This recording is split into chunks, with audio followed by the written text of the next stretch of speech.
Obviously, with COVID-19, people are very concerned about children and the health of their children. So can you tell us why, what your opinion is as to why COVID-19 is not impacting children as much as it is for the adult population? So nobody quite understands why the kids are not getting as sick as the adults are, and particularly the older adults, so you're over 65s.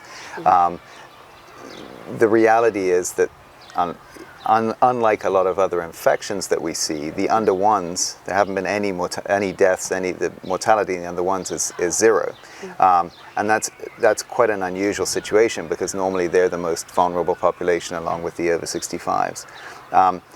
But from a pediatric perspective, obviously being a pediatrician,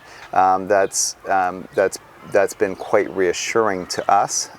It's not that children are not getting the infection, it's just not affecting them as badly. Even children who have conditions like asthma, conditions like heart disease, they do not seem to be as badly affected as the adults. And it's the adults, particularly those with respiratory and cardiac disease, those are the ones that seem to be having the worst time of it with the coronavirus so far. Currently, the under 12s seem to be the least likely to have problems. So the best age to be is under 12 with the COVID-19. Between 12 and 49, you're expecting to have a certain number of people that will need hospitalization, but extremely unlikely that there will be any deaths from it.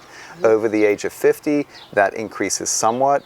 But once you get over the 65, that's where there seems to be a higher percentage of mortality. I would be reassuring that this is a respiratory illness, but thus far it doesn't seem to be affecting particularly the younger children with asthma. It doesn't seem to be affecting them necessarily more adversely. Obviously, those people who have children with asthma, their kids will have asthma medications, inhalers, or potentially medications that they take on a regular basis. It's important that they take those regular medications that they've been prescribed by their doctors.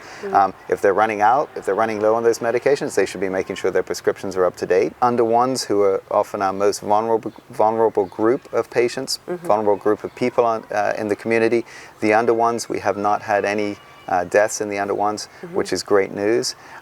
Thus far, it does not appear that pregnant women are necessarily any more susceptible to the worst effects of coronavirus.